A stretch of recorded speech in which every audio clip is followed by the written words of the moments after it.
Good morning, dear students. My name is Pawan Kumar Sharma.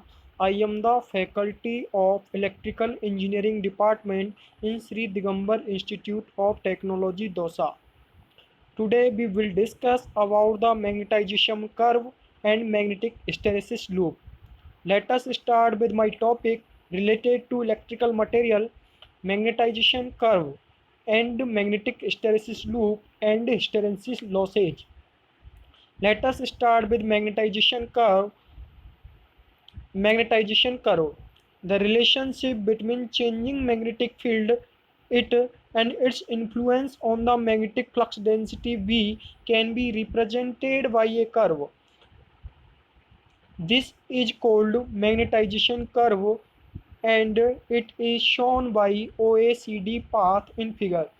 यानी कि relationship जो magnetic field जो change हो रहा है और उसका इफेक्ट मैग्नेटिक फ्लक्स डेंसिटी पे क्या पड़ रहा है उसको एक रिप्रेजेंट करते हैं कर्व के द्वारा, जिसे हम क्या कहते हैं, मैग्नेटाइजेशन कर्व कहते हैं. It is shown by OECD path in figure. इसे फिगर में OECD पाथ के द्वारा दिखाया गया है. जैसे फिगर में मैग्नेटाइजेशन कर्व कौन सी है, OECD. ये वाली कर्व क्या है, मैग्नेटाइजेशन कर्व है. ठीक है, फिगर है जो मैग्नेटिक फील्ड वर्सेज जो मैग्नेटाइजेशन कर्व प्लॉट की गई है जो मैग्नेटिक फील्ड और मैग्नेटिक फ्लक्स डेंसिटी के बीच में. Magnetisation curve OECD and magnetic hysteresis loop ODEFGHJD. Magnetic hysteresis loop कौन सा है, ODE, यहाँ पे ई पॉइंट है, EFGH और J और डी. ये वाला क्या है, मैग्नेटिक हिस्टेरेसिस लूप. मतलब ये वाला टोटल क्या है, मैग्नेटिक हिस्टेरेसिस लूप है. ठीक है. In the first region OA the curve rises up. पहले रीजन OA में जो कर्व है वो राइज करती है. In the first region OA the curve rises up. पहले रीजन में जो कर्व है, OA वाले रीजन में कर्व क्या करती है, राइज करती है. The second region AC has almost has a constant slope which starts bending near C. पहला रीजन जो OA है उसमें कर्व राइज करती है, जैसा कि फिगर में दिखाया गया है. OA वाले रीजन में कर्व क्या कर रही है, ये वाला जो रीजन है जिसमें कर्व क्या कर रही है, राइज कर रही है. ठीक है. इसके बाद में जो दूसरा रीजन है, second region AC has almost has a constant slope. और जो सेकेंड रीजन है AC उसमें लगभग क्या है, कांस्टेंट स्लोप है. विच स्टार्ट्स बेंडिंग नियर C. जो C के पास में जाके क्या हो जाती है, बेंड होना स्टार्ट कर देती है. सेकेंड रीजन कौन सा है, AC, जो कांस्टेंट स्लोप के साथ है. AC जो कांस्टेंट स्लोप के साथ है, यहाँ पे ये वाला रीजन है वो कांस्टेंट स्लोप के साथ है. इसके बाद में C वाले पॉइंट के बाद में जो कर्व है वो बेंड होना स्टार्ट कर देती है. क्या होना स्टार्ट कर देती है, बेंड होना स्टार्ट कर देती है. The third region CD has a decreasing slope. तीसरा रीजन है CD has a decreasing slope. Decreasing slope के साथ है and becomes almost horizontal at D. और D पॉइंट पर ये लगभग हॉरिजेंटल हो जाता है. थर्ड रीजन कौन सा है, CD है जो डिक्रीजिंग स्लोप के साथ है. थर्ड रीजन देखते हैं CD. ये वाला जो रीजन है वो डिक्रीजिंग स्लोप के साथ है. इसके बाद में जो ये D वाले पॉइंट पर क्या हो जाती है, हॉरिजेंटल हो जाती है ना. सी से लेकर D वाले पॉइंट तक ये क्या है, डिक्रीजिंग स्लोप के साथ है. इसके बाद में जो रीजन है, D वाला रीजन है, उस पर जो कर्व है becomes almost horizontal at D. और D पॉइंट पे ये लगभग क्या हो जाती है, हॉरिजेंटल हो जाती है. ठीक है, becomes almost horizontal at D. और D पॉइंट पर ये क्या हो जाती है, हॉरिजेंटल हो जाती है. At this part the material has reached to a saturation flux density BS. इस पार्ट पर जो मटेरियल है, मतलब D वाले पॉइंट पर जो मटेरियल है वो सैचुरेशन फ्लक्स डेंसिटी BS पर पहुंच जाता है. BS is the saturation flux density. मतलब D वाले पॉइंट पर जो मटेरियल है वो सैचुरेशन फ्लक्स डेंसिटी पे पहुंच जाता है. तो ये देखो D वाले पॉइंट पर BS सैचुरेशन फ्लक्स डेंसिटी दिखाई गई है. ये D वाला पॉइंट है, इस पे जो ये मटेरियल है वो किसको प्राप्त कर लेता है, सैचुरेशन फ्लक्स डेंसिटी पर पहुंच जाता है. ठीक है. If H is enhanced further. यदि H को, मैग्नेटिक फील्ड को आगे बढ़ाते हैं, there will be no useful increase in the value of flux density. तो फ्लक्स डेंसिटी की वैल्यू में इतना इंक्रीज नहीं होगा. इतनी वैल्यू जो फ्लक्स डेंसिटी की वैल्यू है वो ज़्यादा उपयोगी इंक्रीज नहीं होगी. The slope of the first and second regions are known as initial permeability and maximum permeability respectively. पहला रीजन और सेकंड रीजन की जो स्लोप है वो क्या कहलाती है, इनिशियल परमिएबिलिटी कहलाती है या मैक्सिमम परमिएबिलिटी कहलाती है। अब आता है मैग्नेटिक हिस्टेरेसिस लूप और cycle magnetisation. The changes in magnetisation The changes in magnetization in a ferromagnetic material lag behind the variations of the magnetic field applied on the above figure. When the magnetic field is decreased, जब magnetic field को decrease करते हैं and brought back to zero और वापस इसको zero पर लाते हैं, द कर्व अज्यूम्स डी। तो कर्व कौन से पाथ को फॉलो करेगी, डी पाथ को फॉलो करेगी। जब मैग्नेटिक फील्ड को हम डिक्रीज करते हैं और इसको दोबारा से जीरो पे लाते हैं तो कर्व कौन से पाथ को फॉलो करेगी, डी वाले पाथ को फॉलो करेगी। कौन से वाले पाथ को फॉलो करेगी, डी वाले पाथ को फॉलो करेगी। इसमें फिगर में दर्शाया गया है डी वाले पाथ को क्या करेगी, कर्व फॉलो करेगी।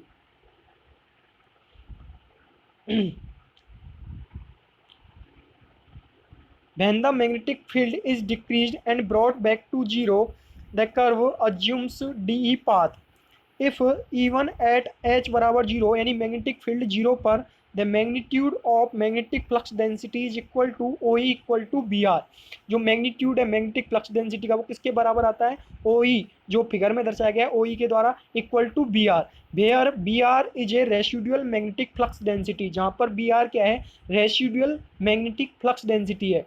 And it is also known as retentivity, और इसे क्या बोलते हैं, रिटेंटिविटी कहते हैं। और रिमीनियंस ऑफ फेरोमैग्नेटिक मटेरियल, जो बी आर है उसको क्या बोलते हैं, रेसिडुअल मैग्नेटिक फ्लक्स डेंसिटी। और it is also known as retentivity, इसे रिटेंटिविटी भी कहते हैं और रिमीनियंस भी कहते हैं फेरोमैग्नेटिक मटेरियल का। हाइयर दिस वैल्यू, इसकी वैल्यू जितनी ज़्यादा होगी, better is the quality of ferromagnetic material, ferromagnetic material की क्वालिटी उतनी ही अच्छी होती है। when direction of the field H is reversed, जब जो फील्ड मैग्नेटिक फील्ड की जो डायरेक्शन है उसको रिवर्स करते हैं, the curve follows E F path. तो कर्व कौन से पाथ को फॉलो करेगी, ई एफ पाथ को, जो फिगर में दर्शाया गया है, मैग्नेटाइजेशन कर्व वाले फिगर में दर्शाया गया है। The direction of the field H is reversed, जैसे हम जब हम डायरेक्शन, जो फील्ड की जो डायरेक्शन है मैग्नेटिक फील्ड की डायरेक्शन को रिवर्स करते हैं तो कर्व कौन से पाथ को फॉलो करेगी, ई एफ पाथ को फॉलो करेगी। F is another important point, यहाँ पे एफ दूसरा इंपॉर्टेंट पॉइंट है।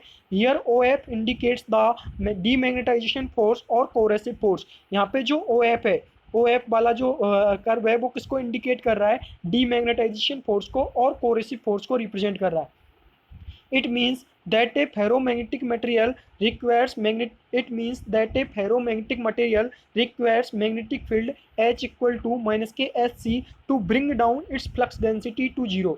इसका मतलब ये हुआ कि फेरोमैग्नेटिक मटेरियल के लिए मैग्नेटिक फील्ड की रिक्वायरमेंट होती है, वो कितनी होती है, H बराबर माइनस का Sc to bring down its flux density to zero. यानी इसकी फ्लक्स डेंसिटी को जीरो पर लाने के लिए जो फेरोमैग्नेटिक मटेरियल के लिए मैग्नेटिक फील्ड की रिक्वायरमेंट होती है वो क्या होता है, H बराबर माइनस के Sc। माइनस के Sc denotes the reverse magnetic field. A strong ferromagnetic material will need a higher value of minus के Sc। एक स्ट्रॉन्ग फेरोमैग्नेटिक मटेरियल के लिए जो रिवर्स मैग्नेटिक फील्ड की वैल्यू ज़्यादा होगी, a strong ferromagnetic material will need, आवश्यकता पड़ेगी ए हाइयर वैल्यू ऑफ माइनस के Sc। स्ट्रॉन्ग फेरोमैग्नेटिक मटेरियल के लिए रिवर्स मैग्नेटिक फील्ड की हाइयर वैल्यू की रिक्वायरमेंट आवश्यकता पड़ेगी। On further increasing the magnetic field, आगे यदि हम मैग्नेटिक फील्ड को इंक्रीज करते हैं, the curve follows F G path. तो कर्व कौन से पाथ को फॉलो करेगी, एफ जी पाथ को। And reaches to a saturation flux density minus का वी in the opposite direction. Thus one cycle is complete, इस प्रकार एक साइकिल कंप्लीट होती है। Now the magnetic field is applied again and again on the ferromagnetic material. अब magnetic field दोबारा से हम फेरोमैग्नेटिक मटेरियल पर अप्लाई करते हैं। This time the B H curve follows H J D path. इस टाइम पे जो बी एच कर्व है वो कौन से पाथ को फॉलो करेगी, एच जे डी पाथ को फॉलो करेगी, जो मैग्नेटाइजेशन कर्व में दिखाया गया है। The curve does not take on the original O A C D path. Curve जो है वो original O A C D path पर नहीं आती है। The curve D E F G H J D is called hysteresis loop.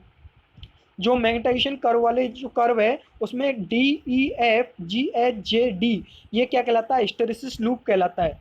It should be clear, यह साफ हो गया that OBS equal to minus K OBS, OF equal to OJ and OE equal to OH equal to BR. BR is the residual magnetic flux density. ठीक है, BS is the saturation flux density. अब है hysteresis losses. Now hysteresis losses, the enclosed area OACDJO in magnetic hysteresis loop is called hysteresis losses. जो area enclose हो रहा है OACDJO magnetic hysteresis loop में, वो क्या कहलाता है? हिस्टेरेसिस लॉस कहलाता है WH. The enclosed area OACDJO in magnetic hysteresis loop is called hysteresis losses, hysteresis loss WH. जो एरिया कवर अप कर रहा है कौन सा? OACDJO मैग्नेटिक हिस्टेरेसिस लूप में जो फिगर में दिखाया गया है उसमें जो एरिया इनक्लोज हो रहा है OACDJO वो क्या कहलाता है? हिस्टेरेसिस लॉस कहलाता है WH. In a non linear BH curve, non linear BH curve में B always lags behind H, B यहाँ पे H के द्वारा लैग करता है, B हमेशा लैग करता है इससे. When the applied magnetic field varies cyclically, जब यहाँ पे जो मैग्नेटिक फील्ड है, जो हमने मैग्नेटिक फील्ड अप्लाई किया है वो साइक्लिकली मतलब साइकिल की फॉर्म में वेरी करता है in subsequent second third dot dot dot NTH cycle, यानी सेकेंड साइकिल में, थर्ड साइकिल में, इसी तरीके की एन प्रकार साइकिल में. It causes AD current loss WE, इसके कारण ये किसका कारण बनता है? एडी करंट लॉस WE का कारण बनता है. दिस कैन अनडिजायर्ड इफेक्ट, ये एक अनडिजायर्ड इफेक्ट, यह एक अनडिजायर्ड इफेक्ट हो सकता है. The work required to go round the hysteresis loop is proportional to area enclosed. Work required to go round the hysteresis loop is proportional to area enclosed. The sum of hysteresis loss WH and eddy current loss WE is known as core loss. यानी कि जो hysteresis loss WH और AD current loss WE इन दोनों का जो सम है वो क्या कहलाता है? कोर लॉस कहलाता है WC. Thus that total power loss is given by, इसलिए टोटल पावर लॉस क्या आएगा? WC मतलब core loss equal to WH hysteresis loss plus K WE is the eddy current loss. This is the equation number 27. where WH hysteresis loss equal to neta Bmax की power 1.6 FB watt. This is the equation number 28. यानी कि जो hysteresis losses को measure करेंगे वो किस में measure करेंगे? वॉट में. Eddy current loss WE is the eddy current loss KE Bmax square F square T square B watt. This is the equation number 29 for eddy current loss. Here loop area equal to, अब यहाँ पे loop area क्या होगा? A equal to नीटा Bmax की power 1.6. This is the equation number 30 for loop area A. Neta is a constant for specimen and given range of flux density it is known as Steinmann's coefficient. नीटा एक constant है specimen के लिए और दी हुई flux density की range के लिए, given range of flux density is known as, दी हुई फ्लक्स डेंसिटी की रेंज के लिए इसे क्या बोलते हैं? स्टीनमैन्स कोएफिशिएंट कहते हैं. आई इज द एडी यहाँ पे जो के ई है, सॉरी आई नहीं है, ये क्या है? K E is the eddy current constant. ये आई नहीं है, ये क्या है? K E is the eddy current constant. K E is the eddy current constant of material. K E क्या है? एडी करंट कांस्टेंट है मटेरियल का. Bmax equal to BS is the saturation flux density. Bmax equal to BS is the saturation flux density. T is the thickness of the material. T material की thickness है. F is the frequency of reversal of magnetic field and B is the volume of material. और B क्या है? Material का volume है. Now we solve out the numerical based on magnetic hysteresis loop and magnetization curve. Determine the question है हमारा, determine the power loss due to hysteresis in a transformer core of 0.01 meter cube volume at 50 Hz frequency. The area of loop is 600 joule per metre square. यहाँ पे हमें power loss को determine करना है due to hysteresis के दौरान जो power loss हो रहा है उसको डिटरमाइन करना है. इन ट्रांसफॉर्मर कोर जिसका जो वॉल्यूम है वो दे रखा है 0.01 मीटर क्यूब वॉल्यूम है, 50 हर्ट्ज फ्रीक्वेंसी पर है. एरिया लूप का जो एरिया है वो कितना दे रखा है? 600 जूल पर मीटर स्क्वायर. तो यहाँ पे लूप एरिया दे रखा है 600 joule per metre square. F frequency equal to दे रखा है 50 हर्ट्ज, वॉल्यूम दे रखा है 0.01 metre cube. Loop area is given by, अभी हमने लूप एरिया का फॉर्मूला निकाला था, A बराबर नीटा बीमैक्स की power 1.6 and hysteresis losses is given bye, hysteresis losses क्या होता है, हिस्टेरेसिस लॉसेज का फॉर्मूला क्या होता है, डब्ल्यू एच इक्वल टू नीटा बीमैक्स की power 1.6 F B. Now put the value of area, ये वाला जो पोर्शन है, ये वाला जो पोर्शन है वो क्या बन गया, एरिया बन गया, हिस्टेरेसिस लूप का एरिया बन गया, नीटा बीमैक्स की power 1.6, this is the loop area. So now put the value of W H equal to, ये आ गया हमारे पास नीटा बीमैक्स की पावर 1.6 एफ बी। तो नीटा बीमैक्स की power 1.6, this is the loop area, hysteresis loop area. Put the value of loop area given in question, W H equal to, loop area की value देखिए 600 joule per metre square, into F is the frequency 50 hertz and B is the volume of material 0.01 metre cube. इसको solve out करेंगे तो W H hysteresis loss कितना आ जाएगा, 300 vote का, मतलब hysteresis loss की वैल्यू कितनी आ जाएगी, 300 वोट। नेक्स्ट न्यूमेरिकल हम सॉल्व करते हैं based on magnetisation curve and hysteresis loop. Relative permeability of supermalloy is 2 lakh. जो रिलेटिव परमिबिलिटी है सुपरमलॉय की वो कितनी दे रखी है, 2 लैक्स, 2 लैक्स दे रखी है। It has a magnetisation of 6000 ampere per metre. Determine the strength of magnet flux produce.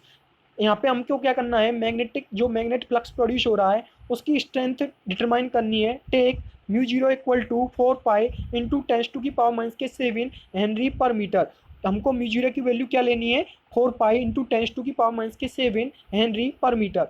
तो म्यू आर की वैल्यू हमें दे रखी है, रिलेटिव परमिबिलिटी की वैल्यू कितनी दे रखी है, ये दे रखी है 2 लैक्स दे रखी है, कितनी लाख दे रखी है, 2 लैक्स दे रखी है। और एम मैग्नेटाइजेशन की वैल्यू दे रखी है हमें 6000 ampere per metre. Since the strength of magnet is expressed in tesla, चूँकि जो स्ट्रेंथ है मैग्नेट की उसको टेस्ला में एक्सप्रेस करते हैं, टेस्ला में हम दर्शाते हैं, और weber per metre square, for which we have to determine magnetic flux density B. इसके लिए हमें क्या डिटरमाइन करनी पड़ेगी, magnetic flux density B determine करनी पड़ेगी। हैंस वी कैन राइट, इसलिए हम लिख सकते हैं M equal to chi into H. M equal to chi, chi बराबर क्या होता है, म्यू आर माइनस के 1 into H. Chi is the susceptibility of material. M equal to chi into H, ये हमने फॉर्मूला पढ़ा था, M equal to mu R minus के 1 bracket start mu R minus के 1 ब्रैकेट क्लोज एच। एम की value question में दे रखी है, मैग्नेटाइजेशन की value 6000 equal to bracket start mu R की वैल्यू दे रखी है, रिलेटिव परमिबिलिटी की वैल्यू दे रखी है 2 लैक्स माइनस के 1 ब्रैकेट क्लोज एच हमें निकालना है। तो एच बराबर क्या आ जाएगा, मैग्नेटिक फील्ड की वैल्यू क्या आ जाएगी, एच बराबर 6000 अपॉन 1,99,999, ये आ गया। ये एच की वैल्यू आ जाएगी 6000 अपॉन ये, तो इसको सॉल्व आउट करेंगे तो एच की वैल्यू मैग्नेटिक फील्ड की वैल्यू आ जाएगी 0.03।